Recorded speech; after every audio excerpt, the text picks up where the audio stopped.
165 AD. The Roman Empire is invincible. Marcus Aurelius sits on the throne. Philosopher, emperor, most powerful man alive. Rome controls 3 continents. 75 million people live under Roman law. The Mediterranean is a Roman lake. They've built roads that span thousands of miles, aqueducts that defy gravity, cities that hold 1 million people. The legions are unstoppable. The economy is booming. Roman culture is spreading to every corner of the known world. This is the Pax Romana, the Roman peace, the Golden Age. Nothing can stop this empire. And then something arrives that doesn't care about legions or emperors or military genius. A soldier returns from the eastern frontier, from Mesopotamia, from the siege of Seleucia. He's carrying something invisible, something deadly, something Rome has never encountered before. Within months, people start dying. At first, just a few, then dozens, then hundreds, then thousands every single day.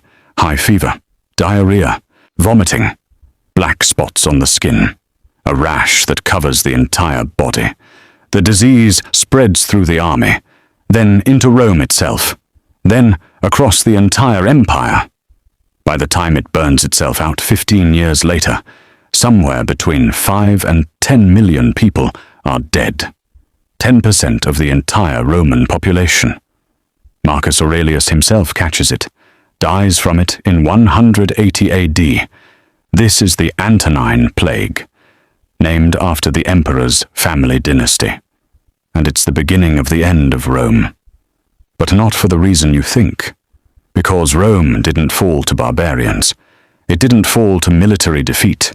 It didn't fall to political corruption or moral decay. Rome fell to something nobody saw coming.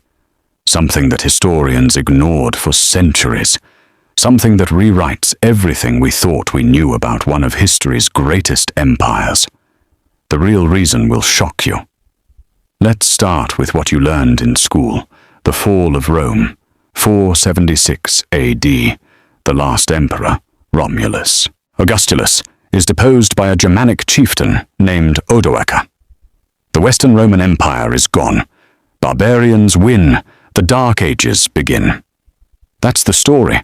Barbarian invasions, Germanic tribes pouring across the Rhine and Danube, Goths, Vandals, Visigoths, Huns.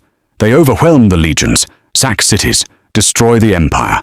Rome falls because it became weak, corrupt, decadent, lost its military edge. Edward Gibbon wrote the most famous book about it in 1776. The History of the Decline and Fall of the Roman Empire. 6 volumes, thousands of pages.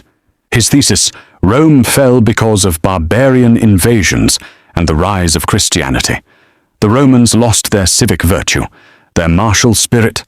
They became soft, lazy, relied on barbarian mercenaries who eventually turned on them. Christianity made them weak, turned warriors into monks, made them care more about the afterlife than defending the empire. That's been the standard explanation for 250 years. There's only one problem. It's wrong. The barbarians didn't destroy Rome. Rome was already destroyed when they arrived. The invasions of the 5th century weren't the cause of the collapse. They were the symptom. The real collapse happened earlier. Much earlier. Look at the data. Not the political history, not the military campaigns, the actual economic data. Scientists can measure ancient economic activity by looking at ice cores from Greenland and Russia. When Romans mined silver and smelted lead, they released pollution into the atmosphere. That pollution settled in Arctic ice, trapped there, preserved for 2,000 years. The amount of lead in the ice tells us how much industrial activity was happening. It's like an economic graph, frozen in time. And here's what it shows. Rome's economy peaked around 100 AD. Then it started declining, gradually at first, then faster. By 250 AD, over 200 years before the official fall, the economy had completely collapsed. This is what scientists call a Seneca collapse, named after the Roman philosopher Seneca, who wrote, "Increases are of sluggish growth, but the way to ruin is rapid." Rome's economy collapsed faster than it had grown. By the time the barbarians showed up in the 5th century, they weren't conquering an empire. They were scavenging a corpse. So what happened between 165 AD and 250 AD? What destroyed the most powerful economy in the ancient world? The answer is hiding in Arctic ice, in tree rings, in skeletal remains, in sediment cores from lakes. The answer is nature. Rome didn't fall to human enemies.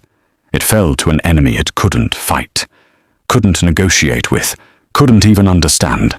165 AD, the Antonine Plague strikes. We don't know for certain what disease it was. No DNA evidence exists. But based on symptoms described by the physician Galen, most historians believe it was smallpox. If it was, that makes it even worse. Because Rome had never encountered smallpox before. Zero immunity, zero resistance. When a virgin population meets a new disease, mortality rates are catastrophic. The Antonine Plague killed somewhere between 5 and 10 million people, minimum. Some estimates go higher, but it's not just about the death toll. It's about who died. Young men, soldiers, farmers, workers, the productive core of society. The plague devastated the Roman army. Legions that were supposed to defend the frontiers were wiped out, depleted, weakened. For the first time in Roman history, they had to recruit Germanic auxiliaries in large numbers. Foreign soldiers with no loyalty to Rome. The plague killed farmers, agriculture collapsed, food production plummeted. The price of grain skyrocketed in Constantinople. Tax revenues dropped. The government couldn't fund its armies, couldn't maintain infrastructure, couldn't pay its debts. Villages were abandoned. Egypt left documentary evidence of collapsing tax receipts. Depopulated communities. Labor shortages everywhere. The Roman economy, which had been expanding for 2 centuries, suddenly reversed, and it never recovered. If this is blowing your mind, you need to subscribe to this channel right now. We're uncovering the real history they don't teach you in school. The evidence-based truth about how civilizations actually collapse. Hit that subscribe button and turn on notifications, because what comes next is even more shocking. But the Antonine Plague wasn't the end. It was just the beginning. Because Rome was unlucky in a way that's almost unbelievable. Just as the empire was starting to recover, just as the population was slowly rebuilding, another plague hit. 249 AD, the Plague of Cyprian, named after a Christian bishop who described its horror. It lasted 20 years, 249 to 269 AD. This one was different. Probably hemorrhagic fever. Maybe Ebola-like. We don't know, but the symptoms were worse. Bleeding from the eyes, gangrene, rotting limbs. At its peak, 5,000 people were dying every day in Rome alone. The empire was still reeling from the Antonine Plague, still depleted, still weakened, and now this. The Plague of Cyprian delivered the death blow to the Roman economy. By 270 AD, the empire was in a crisis so severe, historians call it the crisis of the 3rd century. The currency collapsed, hyperinflation. The silver denarius, Rome's main coin, was debased to worthless. 26 emperors in 50 years, most assassinated. None lasting more than a few years. Provinces began breaking away. The Gallic Empire in the west, the Palmyrene Empire in the east. The Roman Empire nearly ceased to exist. It survived, barely. Emperor Diocletian and later Constantine rebuilt it. But it was never the same. Never as wealthy, never as powerful, never as secure. And then, just when you think it couldn't get worse, 541 AD, the Plague of Justinian.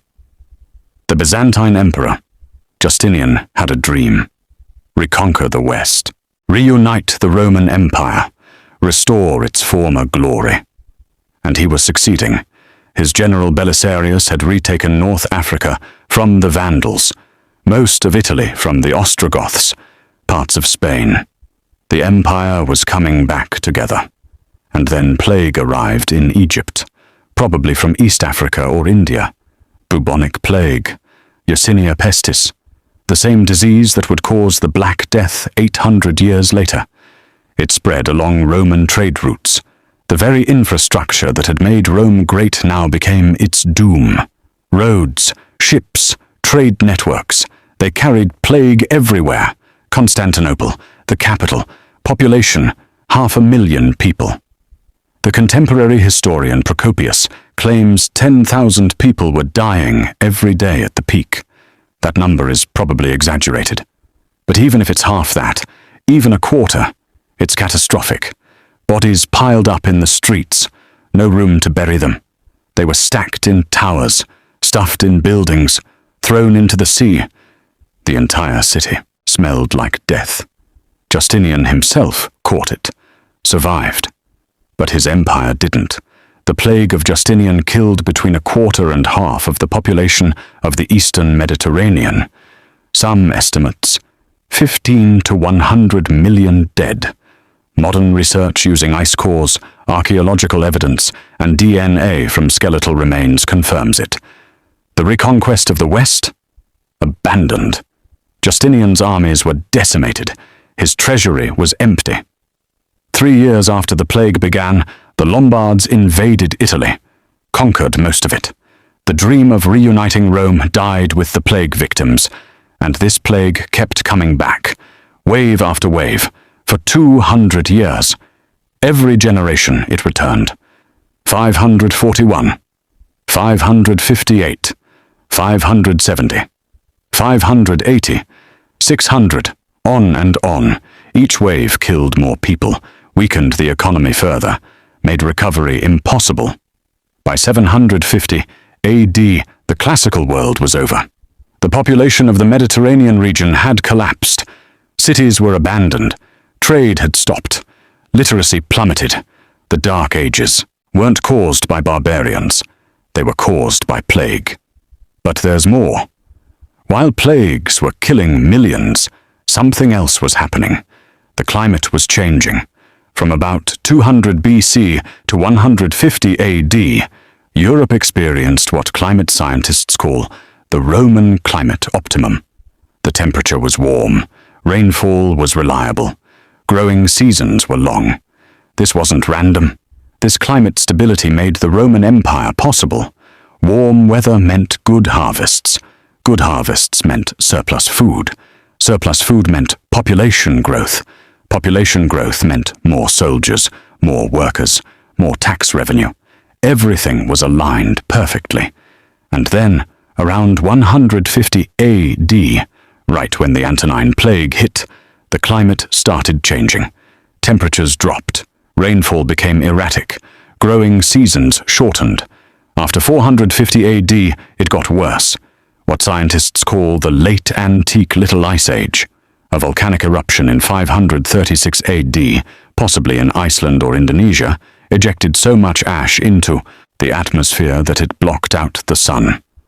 Byzantine historian Procopius wrote, "The sun gave forth its light without brightness, like the moon, during the whole year.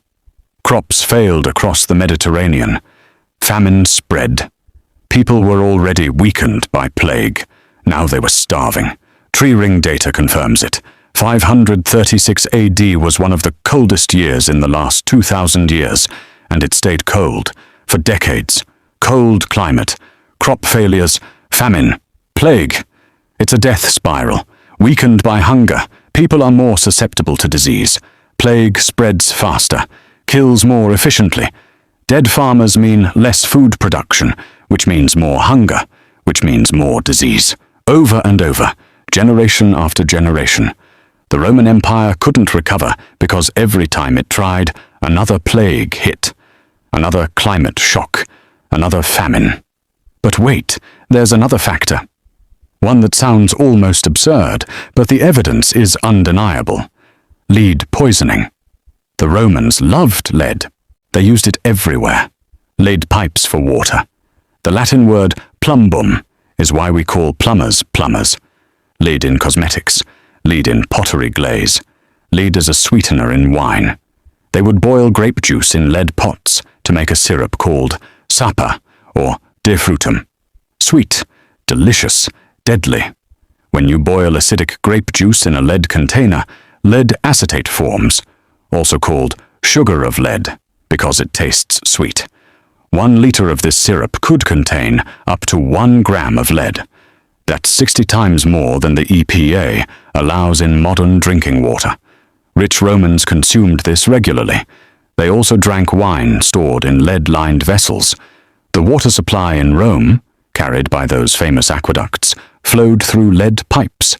For centuries, historians dismissed lead poisoning as a factor in Rome's fall. Not enough evidence. But in January 2025, a groundbreaking study was published in the Proceedings of the National Academy of Sciences. Scientists analyzed ice cores from Greenland and Russia, measured atmospheric lead pollution from 500 BC to 600 AD. During the Pax Romana, Rome was producing 3 to 4 kilotons of atmospheric lead every year, over 500 kilotons total. That lead didn't just disappear, it settled. People breathed it, absorbed it, accumulated it in their bodies. The study used modern epidemiological models to estimate the health impact. Result: blood lead levels during the Pax Romana were high enough to reduce average IQ by 2.5 to 3 points across the entire empire. Near mining regions, France, Spain, Britain, the cognitive impact was even worse. Now, a 3-point IQ drop doesn't sound catastrophic, but across an entire civilization, for generations, it matters. Decision-making, governance, innovation, military strategy, economic planning, all slightly impaired, all across the empire, for centuries. Skeletal remains confirm it. Roman skeletons from the imperial period contain up to 400 times more lead than pre-Roman skeletons. Some Roman emperors exhibited bizarre behavior. Caligula, Nero, Commodus. Historians have always attributed it to madness, power corrupting absolutely. But lead poisoning causes cognitive decline, mood disorders, impulsivity, aggression, paranoia. Sounds familiar, doesn't it? The Roman elite, who consumed the most wine, the most supper, the most lead-contaminated water, were the most affected. The people making decisions for the empire were literally being poisoned. This is exactly why you need to subscribe to this channel. We don't just repeat what your history teacher told you. We dig into the science, the archaeology, the evidence. We show you what really happened. Subscribe now. Turn on notifications, because we're just getting started. So here's what really killed Rome. Disease, climate change, environmental poisoning, not moral decay, not Christianity, not barbarian invasions. Those were symptoms, not causes. The barbarians invaded because Rome was already weak, already depopulated, already economically collapsed. The Goths, the Vandals, the Huns, they weren't destroying a mighty empire. They were moving into abandoned territory, settling in depopulated provinces, taking over a system that had already failed. In 410 AD, when Alaric the Visigoth sacked Rome, the city's population was maybe 50,000. At its peak in the 2nd century, Rome had over 1 million people. 95% gone. That's not military defeat, that's demographic collapse. The Western Roman Empire officially ended in 476 AD, when Odoacer deposed Romulus Augustulus. But it had really ended centuries earlier, when the plagues hit, when the climate changed, when lead poisoned the decision-makers. 476 AD was just the paperwork, the formality, the moment when everyone stopped pretending the empire still existed. This is what makes Rome's fall so terrifying. They didn't see it coming. Marcus Aurelius had no idea the plague, ravaging his empire, would be the beginning of the end. Justinian had no idea his dream of reunification would be killed by plague. Romans had no idea their water pipes and favorite wine were poisoning them. They had no understanding of germs, no germ theory, no concept of bacteria or viruses. They had no understanding of climate science. They couldn't predict volcanic eruptions or solar minimums.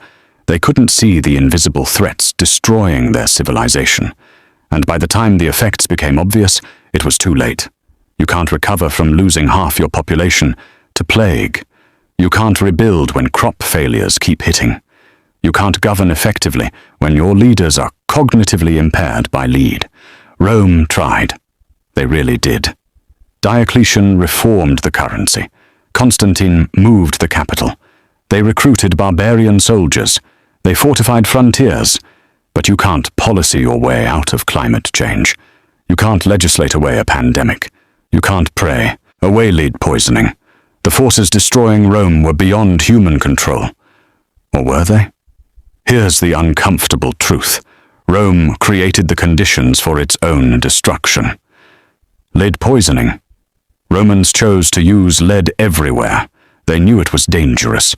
Pliny the Elder called lead cosmetics a deadly poison, but they kept using it because it was convenient, cheap, effective.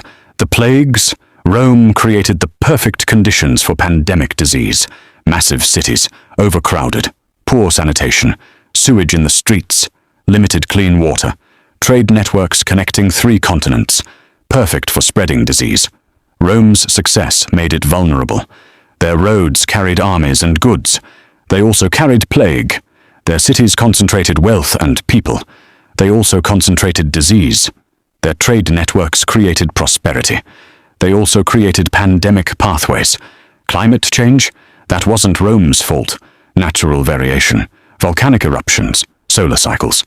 But Rome's inability to adapt was their choice. When climate shifted and crops failed, instead of fundamentally reforming agriculture or redistributing resources, they squeezed provinces harder, raised taxes, forced compliance. It made things worse. The empire was rigid, inflexible, unable to adapt to changing conditions, and that rigidity killed it. So what does this mean for us? Why does Rome's real collapse matter in 2026? Because the same forces that destroyed Rome still exist. Pandemic disease, climate change, environmental poisoning. We know about COVID-19. We know about climate change. We know about microplastics and PFAS and pollution. And we're responding the same way Rome did. Slowly, inadequately, hoping it won't get that bad. Surely our technology will save us. Surely we're smarter than the Romans. Surely it can't happen to us. That's exactly what they thought. Rome was the most advanced civilization on Earth, the most powerful, the most sophisticated, and it collapsed anyway. Not because they were stupid, not because they were weak, because they faced threats they couldn't see, couldn't understand, and couldn't control in time. We have advantages Rome didn't. We understand germ theory. We have vaccines. We can model climate change. We can detect lead poisoning. But do we have the will to act? Rome's story is a warning. Civilizations don't end with a bang. They end with a series of crises that compound, that overlap, that reinforce each other. Plague, climate, poison. Each one weakens you, makes you vulnerable to the next. And by the time you realize what's happening, you've passed the point of no return. The Western Roman Empire fell in 476 AD, but it didn't fall to barbarians. It fell to nature, to forces that don't care about military might or economic power or political systems. Viruses don't negotiate. Climate doesn't compromise. Toxins don't respect borders. Rome was the greatest empire in the ancient world, and it was destroyed by things too small to see and too big to fight. The barbarians just moved into the ruins. The real reason Rome fell is simple, brutal, undeniable. The world changed. Rome couldn't. And that's the lesson we need to remember. Because the world is changing again. Right now. And the question is, will we adapt? Or will we become the next Rome? Another civilization that was too powerful to fail, until it did.